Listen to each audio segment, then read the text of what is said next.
اس وقت میرا موضوع سخن ہمارے معاشرے کا وہ ناصور ہے جس نے زندگی کی بنیادوں کو ہلا کر رکھ دیا ہے، سینکڑوں ہزار گھروں کو تباہ و برباد کر دیا ہے اور کتنے جذبات کو مسل کر رکھ دیا ہے۔ یہ وہ بیماری ہے جسے آپ جہیز کے نام سے یاد کرتے ہیں۔ میں نے خطبہ کے بعد ایک حدیث شریف پڑھی ہے جس میں حضور نور محمد عربی صلی اللہ علیہ وسلم کا پاک ارشاد ہے کہ جو شخص عزت حاصل کرنے کے لیے شادی کرے گا تو رب ذوالجلال ایسے شخص کو ذلت کے سوا کچھ نہ دیں گے، اور جو شخص مال کے لالچ میں شادی کرے گا تو اس کو فقر و فاقہ اور تنگ دستی کے سوا کچھ نصیب نہ ہوگا۔ اسلام کے پاسبانوں، آج ہندوستان کے اندر خاص طور سے ہمارے معاشرے میں جہیز ایک ایسا ناصور بن گیا ہے جو ایک انتہا سے زیادہ خطرناک اور محرم ثابت ہوتا جا رہا ہے۔ اس منحوس جہیز کی بنیاد پر ہندوستانی معاشرے میں روزانہ رفتارات کی رونقیں زاد بن کر سرخیاں چھپتی ہیں کہ فلاں شوہر نے اپنے سسرال والوں سے اسکوٹر نہ ملنے پر اپنی نئی نئی دلہن کو جلا دیا، کہ فلاں شخص نے مجیز جہیز کا مطالبہ پورا نہ کرنے پر اپنی بیوی کو موت کے گھاٹ اتار دیا۔ کسی شاعر نے خوب لکھا ہے کہ عجب ماجرا ہے حضرات دیکھیے، عجب ماجرا ہے حضرات دیکھیے، داماد باندھتا ہے خیرات دیکھیے۔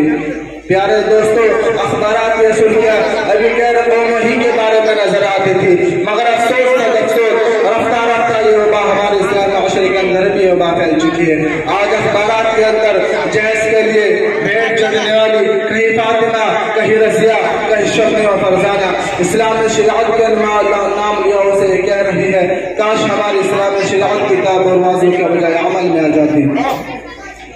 پیارے دوستوں، اسلام کے نوجوانوں، عورت رب ذوالجلال کی جانب سے عطا کرتا ہوا عظیم تحفہ ہے جس نے انسان زندگی کو رعنائی بخشی۔ اسی عورت کے دم سے نظار میں خوبصورتی پیدا ہوئی، اسی معصوم کلی نے حضرت آدم علیہ السلام کی زندگی سے خوف و وحشت کو دور کیا، مگر ان تمام باتوں کے باوجود ظلم ستم کی تاریخ شاہد ہے کہ اس دار پانے میں جتنے مظالم برپا ہوئے ہیں ان میں زیادہ تر صفحہ نازکی پر ظلم کیے گئے ہیں۔ اس بے رحم سماج نے عورت کو جس نظر سے دیکھا ہے وہ نہایت قابل مذمت ہے۔ تاریخ عالم میں ان دردناک واقعات سے بھری پڑی ہے۔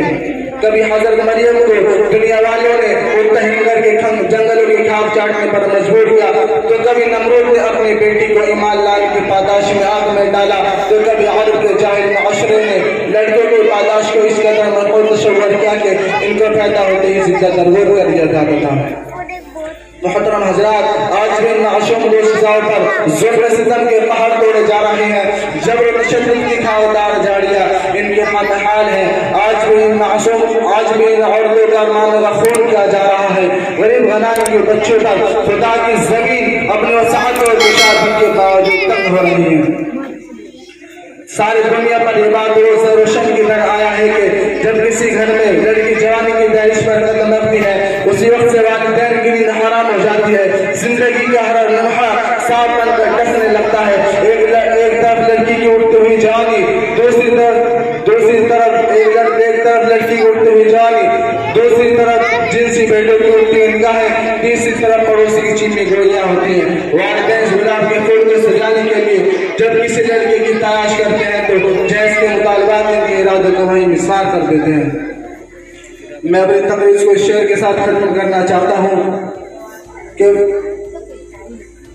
میں اس تقریر کو اس بات شعر کے ساتھ ختم کرنا چاہتا ہوں کہ سنگ گرا جو مال ہے رستے سے ہٹا کر دم لیں گے، ہم پھول بھی ہیں تلوار بھی ہیں، باطل کو مٹا کر دم لیں گے، وما علینا الا البلاغ۔ ماشاءاللہ، جزاک اللہ۔ یہ تھے عزیزم محمد مرسلین صلی اللہ علیہ وسلم جو اسی مدرسے کے طالب علم ہیں، اور الحمدللہ مجھے خوشی ہو رہی ہے کہ انہوں نے از ابتدا تا انتہا یہیں پر تعلیم حاصل کی ہے، یعنی شروع سے لے کر آخر تک الحمدللہ اس بچے نے اس مدرسے کے اندر اپنی محنت سے، لگن سے، آپ لوگوں کے دعاؤں کے ثمرے میں اور اکابرین و علماء کے دعاؤں کے ثمرے میں اس بچے نے یہاں حفظ مکمل کیا ہے۔